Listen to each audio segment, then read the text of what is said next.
Welcome back to Across the Aisle. I'm your host, Dylan Morse. Thank you so much for listening in. If you haven't listened to episode 1 yet, it is available on Spotify, Apple Music, and YouTube, along with in my Substack channel, The North Star Narrative. You can find that at dylanmorse1.substack.com. I hope you enjoy episode 2 here. Today is President's Day.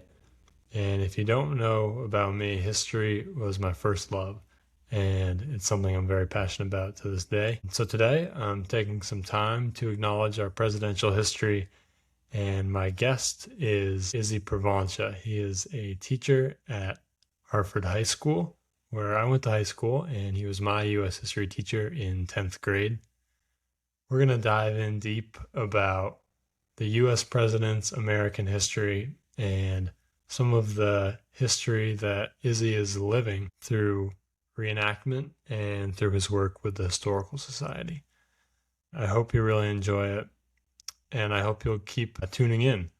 Without further ado, Izzy Provoncha on Across the Aisle. Thanks for listening.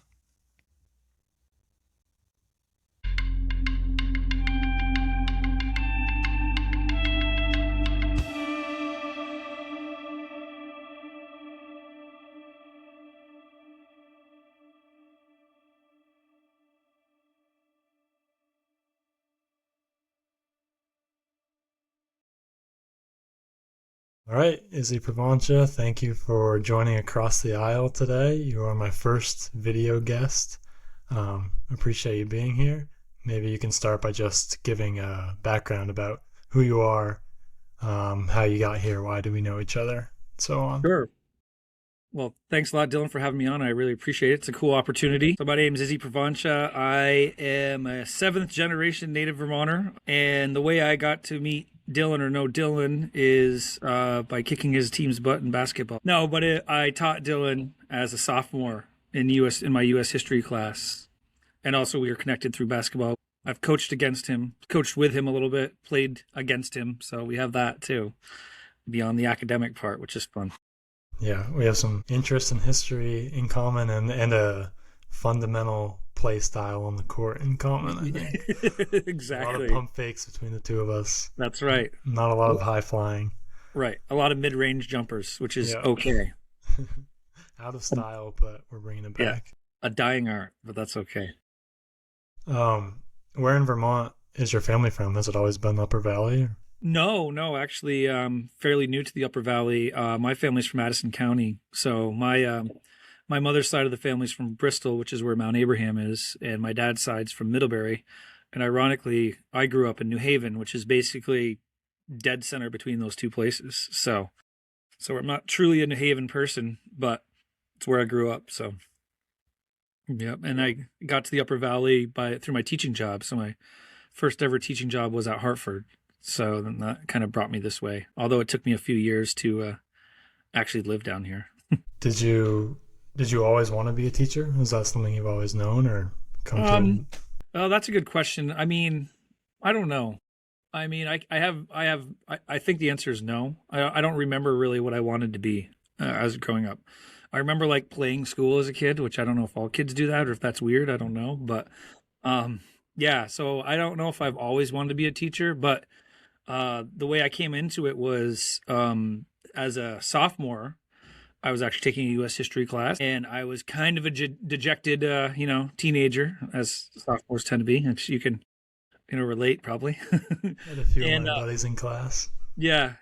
But anyway, and we were doing a mock constitutional convention, and my teacher made me George Washington for the mock constitutional convention, and I really fell in love. I love George Washington to this day. He's one of my heroes. And so you were the president of the convention. Yes, correct. And from the teaching perspective, it's a brilliant move because it's a job that seems like it's really important, but ultimately you don't have anything really important to do. The smart kids are like James Madison. But it kind of got me hooked on it. I see it as a moment in my life where my life changed in a drastic direction, which was not to say that I don't think my life was going nowhere, but it kind of gave me purpose, you know what I mean? And I thought And I thought to myself, if I can have that kind of impact on one person, a year even, then that adds meaning to life. And you talked about wanting to talk about reenacting, but I got into reenacting through that as well. And through another teacher, who I was introduced to with the teacher that made me George Washington. And that also was huge because I liked his lifestyle. You know what I mean? I liked how he was living his life and the things he was doing. And so that kind of made it kind of a mission. So from that point forward, I really, I wanted to be a teacher, but I took a long road to get there. So I took 2 years off of right after high school, and I went to college for a year and a half. And I guess if you don't pay UVM, they don't let you stay. I learned that. And then I took a few more years after that, like 4 years after that, and came back. So my path was not straight, but all's well that ends well. That's great. I want to come back to reenacting and George Washington. I'm reading a biography right now on Washington. Is it Chernow's? It's Chernow's, yeah. Yeah, it's great. I'm audiobooking it actually, but yeah, it's over here on the shelf. Nice. But as a history teacher, why do you think it is important to learn history? A lot of people, I think, kind of, it's old people, it's in the past, it's boring. Why do we need it today? Well, I'll throw the cliche at you first, and the cliche is those who don't know history are bound to repeat it. And probably as you remember in my class, it's really interesting to see parallels in what's happening today and what's happened in the past. And so that's really fascinating. And that's always a huge teaching point for me, is to be like, hey, look, this is what's going on. Hey, did you know? And this time, So there's that. But I think what's really, and I've thought a lot about this because that question comes up a lot. And I think the real thing, or the real answer, is that you get a sense of human behavior, right? You can in some ways predict how people are going to act and react given certain situations, because there's historical precedent for it. Because I'm a firm believer that human nature is human nature, and that people are kind of governed. We haven't changed fundamentally as human beings for time immemorial. So you can kind of get an idea of what people are going to do. And I think that's super fascinating. It's a playbook to some degree. Yeah, correct. I think that's true. It's all been done, but it's just the other thing that I find super interesting about history, of course, is it's like some of it's so fascinating in terms of the story itself that it's hard to believe. Right now we're doing the 250th anniversary of Henry Knox's artillery. And that story is just, to drag artillery in the middle of the winter 300 miles across essentially wilderness, and all the stories that go with that, you literally can't make this stuff up. It's Hollywood drama at its finest, and it's real life. And I think that's super cool.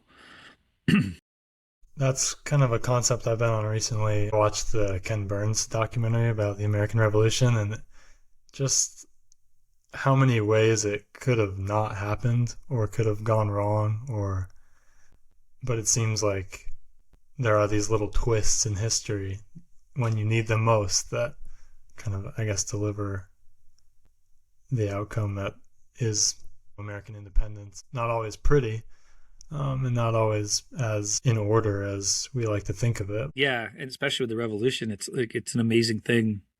Just the things that they did and the things that the obstacles they've surmounted. It's unreal. And like you said, it's always, we have the benefit of hindsight, right? To say, oh, we know how the story ends.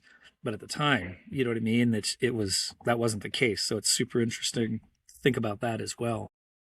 I think of Washington taking the army out of New York at night, and he happens to get this fog or this weather that shields their cover, and they're able to leave. And if he doesn't, do they get away? Or I don't know. It's hard. Like, it's one of those twists. Yeah, and just like I was just teaching about Bull Run because we're at the Civil War right now in class, and like in some ways the Union defeat was actually a positive thing. At the time it certainly wasn't viewed as that, but there's a lot of direct things that come out of that. A realization that the war is going to be long, a realization, a change in the focus of the war, all those things, and so it's just super interesting to think about those things. I guess in the same vein, what would you say are some of history's most valuable lessons that we can bring with us today and into the future? Wow, that's a hard question to answer, my Yeah, friend. that's a broad one. I think when the system works for everybody, the system works the best. How about that? Um, so when our economy and our government, and again looking from a kind of an American perspective, is working for everyone, then everyone's working for it. Does that make sense? And Yeah, you see that several times in history. I think I don't know. That's a hard question. I'd have to simmer on that one a little bit longer. But yeah. Do you yeah, have an example off the top of your head of well, I'm thinking. that? Well, I'm teaching about the Civil War right now. So what's in my mind right now is the Gettysburg Address. And so I'm thinking, because I just read that to my students today, and so that's really fresh in my mind. And just essentially what Lincoln articulates in that is that we have this great idea, and this idea is being tested, but in order for it to survive, everyone needs to be, you know, i.e., enslaved people need to be part of those principles too. And he does it in such a subtle way, and I think that's a pretty powerful statement. With that example, there's obviously the strong moral reason why it's important that everybody has a shot and gets treated equally and fairly.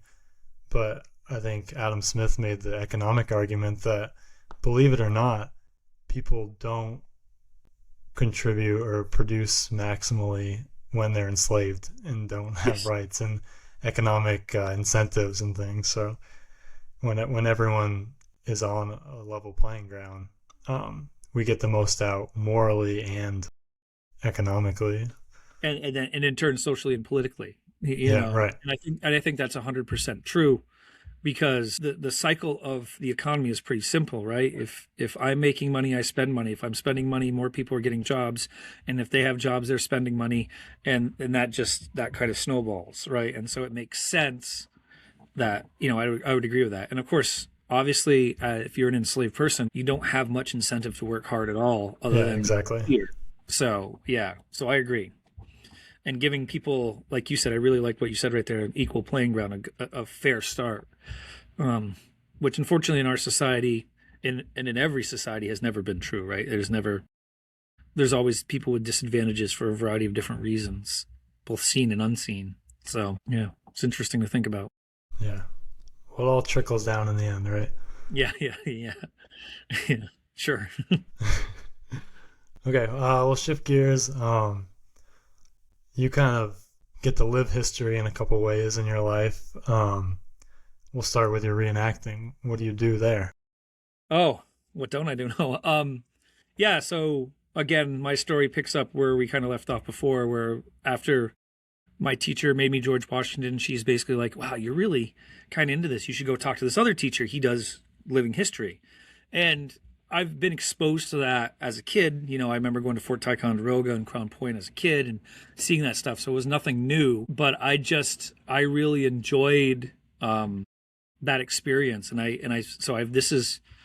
about to start my 29th year of reenacting, which is crazy to think about, because I started when I was 16 and I'm not 16 anymore. We'll let your listeners do that math. But anyway, yeah, and so it's been, oh boy, it gives me a variety of different things out of it. One is getting the chance to visit historic places in kind of intimate settings. I volunteer at Fort Ticonderoga in the winter, and they do like 1 day living history events there, and that's, until last year, I've been to Fort Ticonderoga 10 million times, and I've never spent the night in the barracks in the wintertime. What an experience. You know what I mean? Putting yourself in Ethan Allen's shoes. Yeah, yeah, yeah. Well, and we've done the 250th I do a variety of different reenactment time periods, and I've done a variety of different anniversaries. So I've done the centennial of the First World War. I've done the 225th of the Revolution, the 250th of the French and Indian War,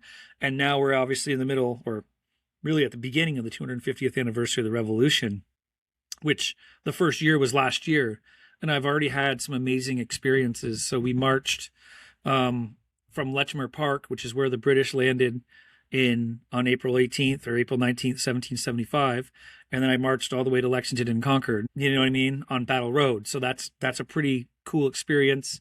And then less than a month later, I put on my Green Mountain Boys kit and marched from Sudbury all the way to across to Shoreham, got on boats in Hands Cove, rowed across Fort Ticonderoga and stormed Fort Ticonderoga.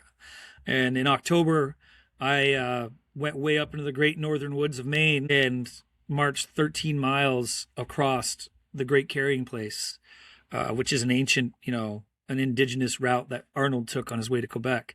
And so those experiences are amazing. We had a recreated bateau that we put in the middle Carry Pond and we rode it around, and so just to those, it brings history alive. You kind of alluded to the fact that, it's kind of names, dates, people are dead, blah, blah, blah. But to really to literally wear their shoes in some case, not actually their shoes, obviously, but to be wearing 18th century shoes, walking in their footsteps and experiencing those things is really, it's amazing. It's amazing experience. And in addition to that, like there's a lot of camaraderie around that.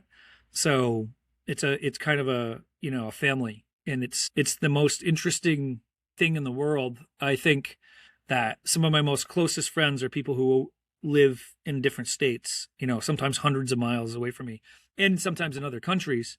And yet they are, my closest friends. And of course, when you spend 48 straight hours with people, on the regular weekend, you kind of get to that. So to me, it's about friendships. It's about immersion into historical experiences. Right now, I'm on a clothing making bender, so to speak. So I've been made 4 coats last year. I'm about to finish a 5th coat here probably this weekend.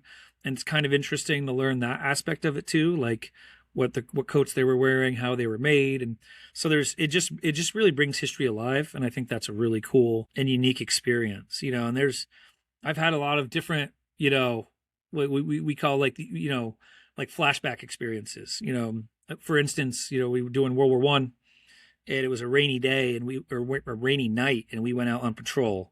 And so having the rain hit your helmet, it's dark and there's like that gray light, you know what I mean? And you're going through no man's land. And obviously we're not being shot at, and even a bunch of people, they were in the trenches, and they said that when they saw our patrol go out, they thought it was surreal too. Like, so we were experiencing it in a very surreal moment, and they were experiencing it while watching us. And it was, what a cool thing. You know what I mean? Yeah. And the books just can't bring that stuff alive, and so all that stuff is really exciting for me. And I'm very fortunate to be able to, walk in these people's footsteps. Again, circling back to what we talked about before, especially with the revolution and the things that they overcame. And obviously I can never truly experience fully what they did, but even just to have a glimpse of it, whether it's eating salt pork and marching through the rain, or marching through being heckled on the outskirts of Boston by drunk Bostonians, but anyway, yeah, it's pretty cool. It's a cool You thing. don't have to reenact to have that experience, but Yeah. Yeah. But yeah, when we do that march, it's kind of a funny thing because, we step off at midnight as they did, and you're catching the bar crowd, you know what I mean? And needless to say, when a bunch of redcoats go walking through, although out of all the places in the world, Boston, Cambridge is probably the best place because they don't think it's the weirdest thing they've ever seen. You know what I mean? Like, they're kind of used to it, but yeah. it was, it's kind of interesting to see that experience too. But, and So to be on Lexington Green, we, this year, 250 years to the day, we were on Lexington Green in the morning. And as that, as the sun's starting to come up, and that, it's kind of again, a surreal feeling, which really brings history home. Yeah. When you're in their shoes, you've got your homemade coat on. Are you kind of imagining, like, what were these people thinking at this time? Like, what's going through their heads as they're about to face, the greatest army in the world? And they're kind of a ragtag militia of just people banded together, all different backgrounds.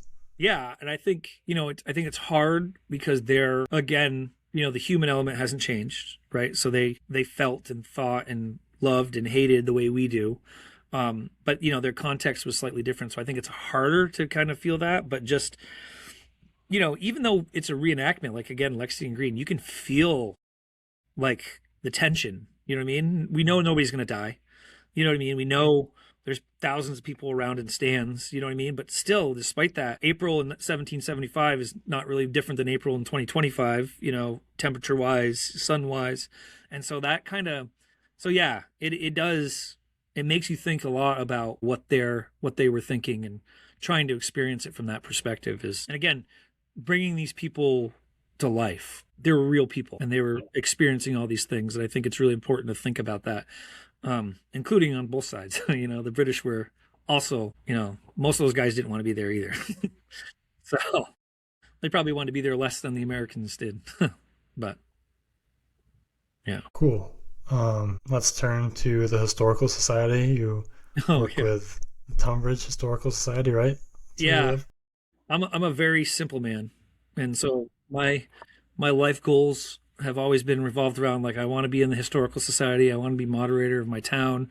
And Tunbridge has embraced me in that regard. Are you the Basically, moderator? I am the moderator. Yeah, Oh, very cool. I'll be doing my fifth town meeting. That's kind of a funny story because I took a class at UVM, about that, and I always thought it was this glorious job, and I always thought to myself that one day, maybe I'm in my 50s and 60s, I'll have the respect of the town people, and they will vote me town moderator. And it turns out, nobody else wanted to do it, and I did. Please, somebody. Yeah, exactly. It was not the romanticism or the romantic part that I had thought it might have been. But yeah, so the historical society, I don't know how long I've been a member of the historical society. Probably 9 years now. But I showed up, it kind of fell apart and it was reconstituted, and I was there for the reconstitution of it. And I think because I was young and enthusiastic, the next thing you know, I ended up being the treasurer. And I was kind of like, I'm not good at managing money. What do and they wanted me to be an officer, which I was like, oh, that's really cool. And and I and I had the opportunity to be president, but I decided I didn't want to do that.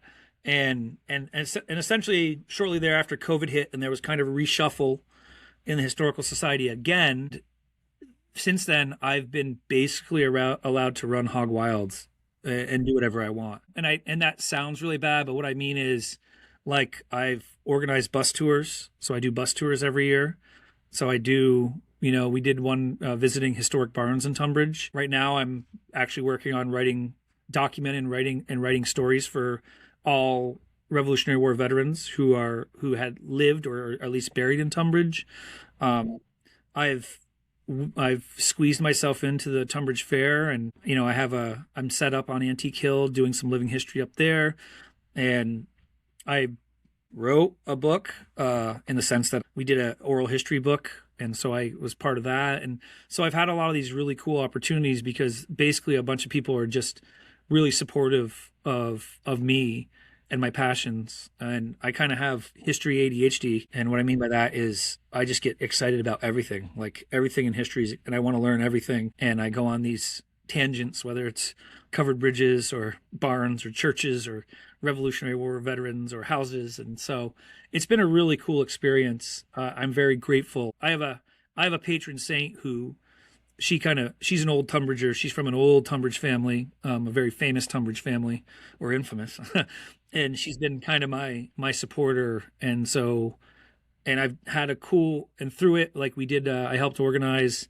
the bicentennial of Lafayette's return to Royalton because Tunbridge Oh, actually sent cavalry to meet Lafayette. And so it's been really awesome. It's as weird as this sounds, but I feel like you're a guy who would appreciate this. It's kind of a dream come true to me. And so I've been asked to do all these presentations, and it's just cool. I get to learn all these things and talk to all these people and hear all their stories. And I was just literally at a woman's house tonight hearing her story, and she's, just really interesting stuff. I love history, and I love, like, and this is probably where living history and regular history intertwine because I like hearing the stories of people. yeah.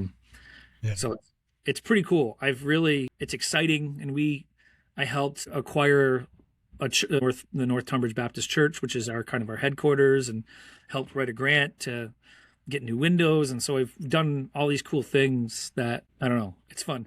And I wish if I had more time, man, like I feel like I'm not even scratching the surface of all the things I want to do. I have big dreams. So it's Yeah, been a lot of fun. Like I really enjoy it. that's great. And And I it's feel important to preserve that history too. yeah. There's a sense of pride, I think, in towns, but also for future generations to be able to look back. Well, and for me, one of the reasons why I like the bus tours is because again, and I think this is where living history overlaps, is I like the tangible history. You know what I mean? Like, so to me, I like to think about, like, go to the spot and think about the people that were there. And so And I know a lot of people appreciate that. So to take people to those spots and be like, this was Elias Curtis's mill and it was burned during the raid of 1780, right here. Like that's where it was. And people are like, whoa, I enjoy sharing that, my passion with people, which, as you know, Dylan, whether you like it or not, you're getting that in my class. You're getting it. And That's I right. remember you and some other teachers at Harvard took us to DC, Yeah.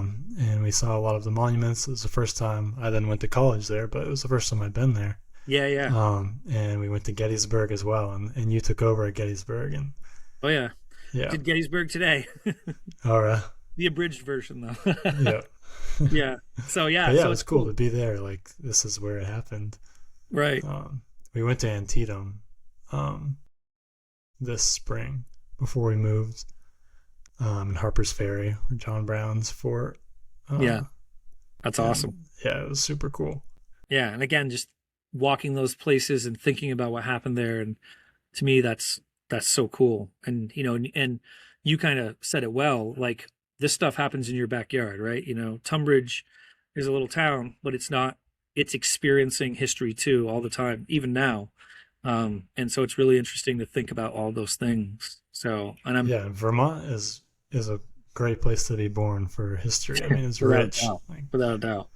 Yeah. And out I'm here very, in the West, there's a lot of history in the West, but it starts at 1890. right. Yeah. Like Which in some there's ways makes different. it more Yeah, tangible. yeah, But I do feel blessed. The town of Tunbridge, at least at this point, has kind of embraced me. And I always thought I'd live and die within 10 miles of where I was born and raised. And I was perfectly okay with that. I would have been happy with that. And then Tunbridge came around, or I came to Tunbridge, and Tunbridge feels more like a home than my home. So it's cool. that's cool. All right, I think we'll get into the gist of the conversation. By the time this comes out, President's Day will have passed. And it kind of is a holiday that gets skipped over a bit. I got the day off of work, which I'm looking forward to. But I'd like to talk about the presidents a little bit.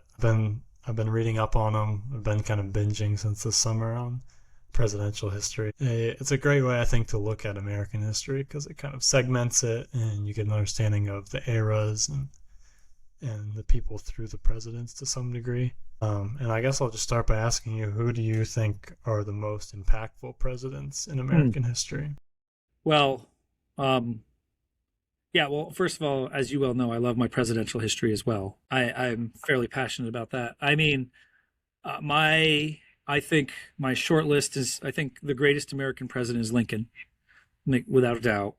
And I think, and obviously he's super influential. I think I'd be surprised to find very many lists where he's not on top. Yeah, The other one, and if we're talking influential, Washington, hugely influential. Jackson, a big time.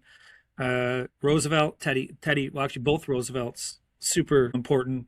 And and I honestly think JFK. I think those would be my, as I see it, the more important and influential presidents in American history. And like you said, they kind of represent different eras, and they eras, excuse me, and they represent different shifts in the American political system, I think. And I think that's pretty interesting. And I don't know, do you want me to go through them and why I think that, or maybe a little bit. We can hit a few of them. You talked earlier why you love Washington. Maybe you can dive yeah. into So Washington. Washington is, I think we'd consider him like an arrogant jerk nowadays if he was in real life. But he was a person who understood his role and he understood what he represented. And he was dignified, he was a true leader, he was graceful, and he literally set a precedent to be president. And famously, as you know, he was kind of essentially offered to be a military dictator, and he in a very Cincinnati way said no and just wanted to go back home to Mount Vernon. And then when duty called him again, he's probably is the only president in American history who didn't want to be president. And of course, what he did was just did a lot of, he brought dignity to the office. He brought professionalism to the office. He obviously set the precedent of the two-term rule, and I think, I don't know if you could think of a better person to have been that first guy. No, and I think the founders would agree. They were unanimous in voting for Washington, and or 1789, and it was almost like a foregone conclusion for him to be president. I think. I mean, maybe if Franklin was younger, he could have presided over the first constitutional convention, and maybe it goes on from there. But I think everyone knew that it would be Washington, and it's interesting because he's not, like you said, one of the policy minds. He's not crafting the Declaration like Hamilton or Jefferson or Madison. He's not leading on the issue areas, but he's a unifier, and he's just a true leader in the way that he's able to pick people and decide how they can work together. Yeah, and I think the word that the kids are using these days is aura. And he had aura. You know what I mean? He truly did. I think he was the kind of he would. Well, I know he's the kind of person when he walks in the room, he commands the room by virtue. I mean, he was obviously a tall dude, but he just his presence. And the thing about Chernow's book too, which I really loved that book. I thought it was a great book. I went into it thinking, here are all the reasons why I love George Washington, and Chernow's probably going to destroy all of that. And he didn't. Kind of the story is true. You know what I mean? There's a lot of myth behind the man, but the myth is founded in truly reality or true reality. And I love that. And that's I really love that book. So I think he's getting more mythical as the book goes on. Yeah, yeah. Where are you? Where are you in it? He had just became president. Okay, yeah. So you're getting towards the end. Yeah. Yeah. The other president I think that's noteworthy is Jackson. And Jackson obviously is a very complex character. There's lots of things about him that, we can, when we look at it from our 21st century lens, there's problems. But John Meacham's biography, American Lion, right now, actually. Yeah, that one's also on the shelf over here. But yeah, just him making saying that he represents the people and bringing in the era of the common man, I think is hugely influential. Obviously, with Lincoln, the Civil War, and all of that, he held the Union together. And I think for me, Teddy Roosevelt is just kind of an interesting character because of his perspectives, in terms of conservation, and obviously in an era where when there were labor strikes, the presidents almost to a T always sent in troops to break up the strikers. Teddy did the opposite. He saw the value in organized labor, at least within reason. And he's another person who's could be considered a little controversial, the machoism. I think they all can. Yeah, for sure. But the machoism was a little much, his safari in Africa might have been a little much. The Great White Fleet might have been a little much, but there's something also kind of charming about him that I think is interesting. So yeah, and I think he became, I would consider him like the first modern president. So in which is kind of a cop out because he comes, becomes president in the 20th century, but you take that for what it's worth. So yeah, I think Roosevelt was probably incredibly arrogant. And we would find him as such today. He thinks it's all about him. He's the center of attention. But I think he understood the lesson that you talked about earlier from history, that it takes everyone having an equal shot for this to work, which is funny because he came from the aristocracy. I mean, he came from wealth. Yeah. Well, if there's one thing if you read about the presidents, it seems like the ones who come from the poorest backgrounds often are the worst ones. And sometimes the ones from the wealthiest backgrounds are the best ones, which is really ironic. You'd think it'd be the other way around. But to your point, I think he was arrogant, but he was also altruistic at the same time. And that's where, and there's that complexity of the human character. And then, of course, the other one is FDR, because FDR, the New Deal was really an interesting program, and again, that's something you can debate the merits of, but, and whether it was super successful, but at least he was, the Republican perspective was like, well, that sucks. You guys got to figure it out. And he's like, well, we gotta do something. And he ushered in, maybe the era of big government. But that's a question I pose to my students a lot, is like, to what extent should government take a role in your life? To what extent is government, should it help you? And there's some complexities of that question. Yeah. Because the pendulum can swing too far one way or the other, in my opinion. But so, yeah. I think those are pretty important presidents. I'm sure on most people's lists, I probably put him there too. Um, I'll tell I you who's think not important: Millard Fillmore. not at all. Well, I don't know. He's arguably the most boring named president with the most boring presidency, but I'm sure there's a Yeah, Millard Fillmore fan out there. You might get some hate mail for that. Millard Fillmore's the best. I think they all have constituencies still. Yeah, yeah, exactly. Well said. Yeah. Um, yeah, going back to the New Deal and FDR, I think George W. Bush said that during recession, he's going to make sure he's sure as hell FDR, not Hoover. Yeah, And yeah. like the inclination that when you're in power to do something Right, um, is strong, whether it's in line with your philosophy as a politician or not. right. Well, and obviously with the Great Depression, like we've never seen anything like it, and it's unprecedented. Still, right? I mean, Yeah, and and the so Federal Reserve was new. right, yeah, Everything was new. right. So it's kind of it's interesting. But again, some of those New Deal programs, like the CCC, still has impact on Vermont today. Some our parks are a result of that. Really, at the beginning of our tourist economy is a result of the CCC. So I mean, you can, the TVA and the AAA, those might have been, you know, bordering on socialism or communism, but there are some valuable programs that I think that are still long lasting. I'm also learning in my studies of the presidents how short American history is Oh, and how interconnected it is. I mean, I think we kind of take that for granted.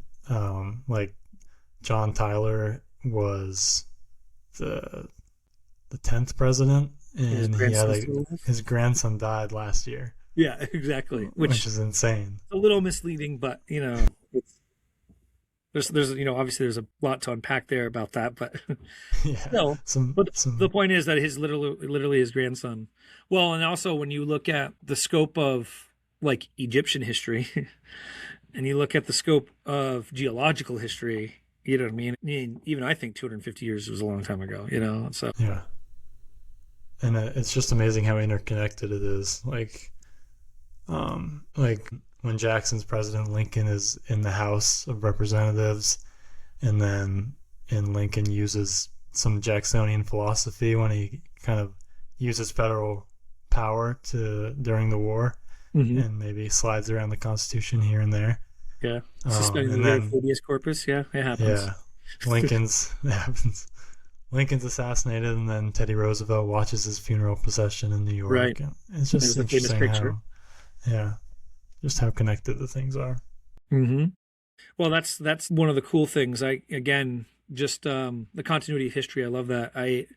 I'm working on my Tunbridge history guys. My soldiers, and so I'm doing all this research and this guy who I've known. He says to me, "Oh, when my one of my relatives is one of those guys." And I was like, "Really?" And he goes on to tell me the story, and it's like, "Oh, I just done research on this guy." You know what I mean? And like, I know exactly who you're talking about. And like, his mother's middle name, this guy's name was Joel Emery. His mother's middle name was Emery. You know what I mean? She's a direct descendant. And so, you know what I mean? So it's crazy to think that I'm writing this story about this guy in Tunbridge who's been here since I can't remember, like 1800. You know what I mean? And his great great great great grandson, I'm talking to him. Yeah, You know what I mean? Like, that's crazy. and that's cool. That to me, I love that stuff. That's exciting to me.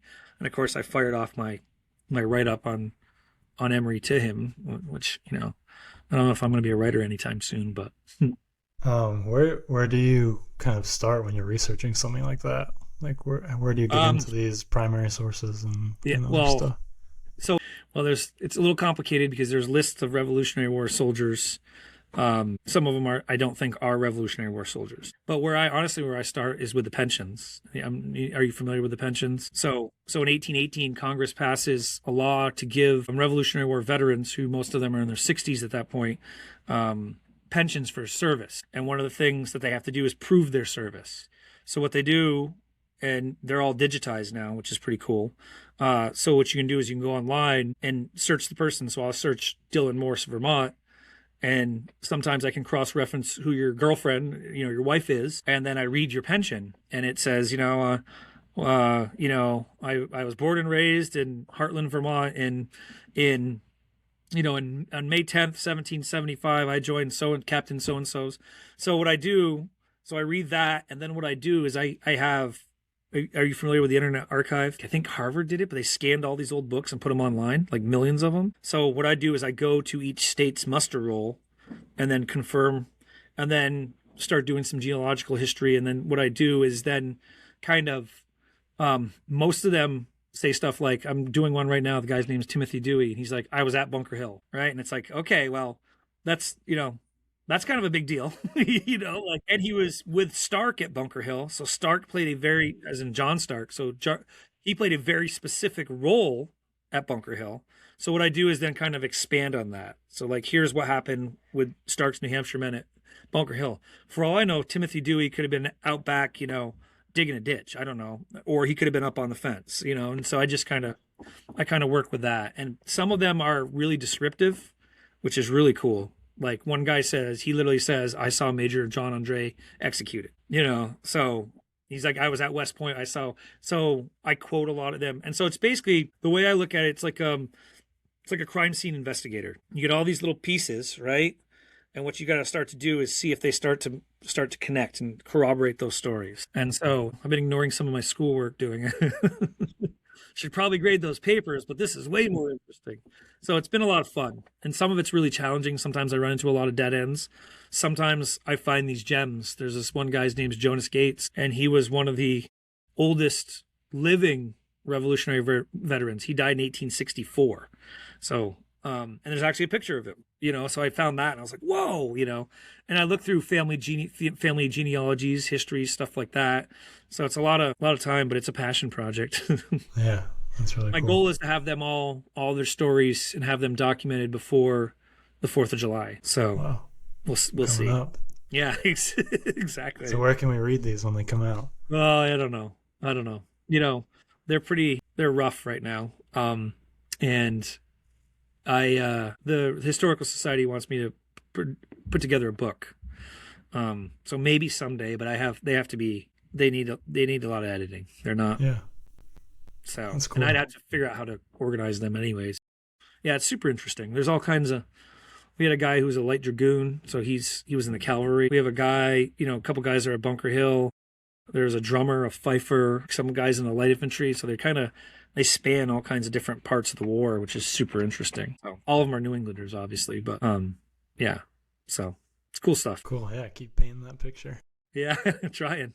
Okay, maybe a couple more questions on the presidents, and then we can wrap up, if that's all right with you. Yeah, hell yeah. I'm curious how you think we will remember the more recent presidents in history: Trump, Biden, Obama. Yeah, I think Trump's going to be. I think he's going to be one of the more famous presidents ever, because he is unprecedented. Yeah, and impactful. Yes, yeah, for better or for worse, and whether that what that actually looks like. But I think love him or hate him, he is changed arguably America and the presidency for sure. And so I think that's interesting. Biden to me is he's nothing. He's not. I don't consider him to have been much. He's a Millard Fillmore in my mind. I think Obama is one of the better presidents. I think he had a lot of those George Washington like qualities. You know what I mean? I think he was kind of a mix of a Washington and a Lincoln in terms of compassion, intelligence, character, understanding. Politics. There's. I think a lot of people view him as being this far left, president. But I think when you really, Trump still hasn't deported as many people as Obama did. You know what I mean? Like he did a lot of things that were fairly conservative. And I think in the modern presidency, he's definitely one of the more. He's the one that's him and Trump stand out the most to me. Those two stand out, I think, more than any president since maybe JFK in my mind. Yeah, wow. Just because of Reagan, maybe. Yeah, Reagan, but I think Reagan's kind of this really interesting guy, right? I don't know if he was a good president or a bad president, but one side likes to hang him up as the greatest president ever. The other side argues that we're in this terrible situation because of, I mean, he's kind of a polarizing figure. But yeah, I think Obama and Trump are have left pretty, important impacts. And I think that maybe, you know, Obama's greatest legacy is Trump. I think Trump's a direct response to Obama. Um, Yeah, so, which is kind of certainly not interesting. intentionally, but yeah. Yeah, yeah. But I think there's a lot of complexities that are working through that, which I think is interesting. Do you have a prediction of who the next president will be? Boy, It's early, but yeah. I mean, Emperor Trump. I don't. Are we gonna have another election? we'll see how Uh, 2026 works out. yeah. I don't know because I just don't know. There's nobody. There's no heir apparent at this point right now. You know what I mean? I don't think JD Vance is going to cut it. I just don't think Do you think it'll be a Democrat? The next president will be a Democrat. I think it'll be a Democrat. I mean, that's kind of the Yeah, historical precedent. It flip right. flops. But for the Democrats, I just don't know, who they'll run because there's nobody, at least in my mind, there's nobody that stands out. You know what I mean? That's providing a unifying voice. That's I'm not sure. So I honestly don't know who that next president might be. I mean, I'd have to think that Vance would be the heir apparent for the Republican Seems Party. like it. Um, but I don't think I think he's a I don't think he could win. Um, but I also This don't is know going to be who. tough to follow. This Trump 2.0 act, Yeah, I think, I mean, already is very unpopular. It's going to yeah, be tough to correct, follow. correct, and yeah, the numbers show that obviously, and not even the numbers, but just people who are that I've experienced that are pretty big Trump supporters are not feeling it. Yeah. So, and which is pretty interesting. There's always the stalwarts, but yeah, I don't know. I just don't know. What we need is a Lincoln. We really do. And I don't think there's a Lincoln out there, at least. But you never But know. I did we mean, know Lincoln would be Lincoln when he was first elected? correct. And Lincoln, to some extent, came out of nowhere too. Yeah, absolutely. He served one term, and it was really uneventful. He all of a sudden, when he decided to run against Stephen Douglas, then all of a sudden he was on the map. But really, before that, he was. And like you said, I think if you said to somebody in 1855, "Hey, this Abraham Lincoln guy, he's going to be the greatest president in American history," they'd probably tell you to go fly a kite. You know what I mean? There's that. Yeah.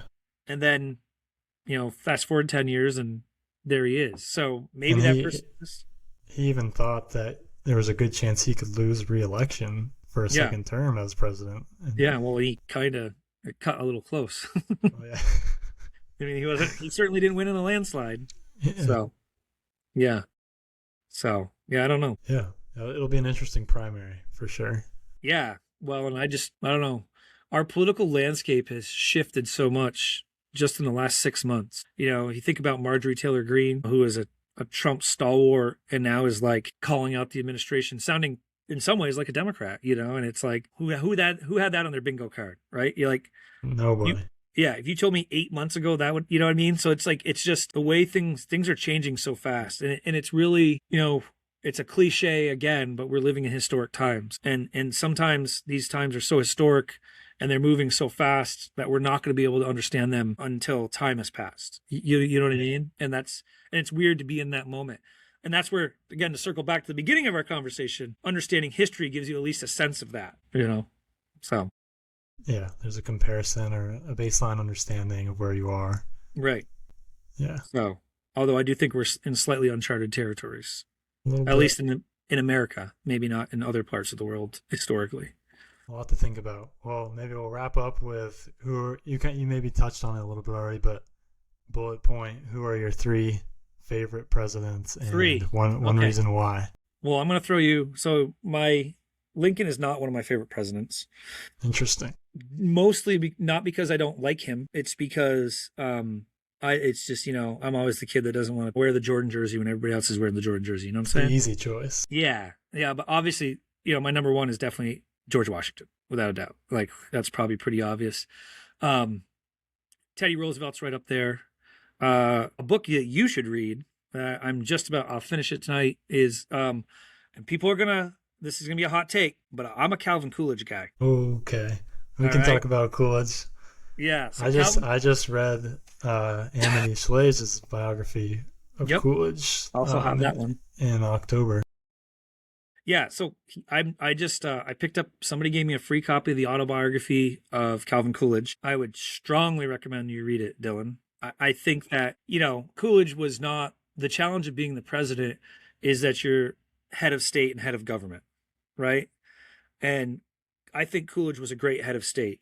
I don't think he was necessarily, head of the government. I mean, I don't know if he was a good head of state. He's not exactly an exciting guy, but his philosophy, I think, is super interesting. I think he's underrated. He tried to do a lot of socially progressive things despite being considered kind of a stalwart conservative.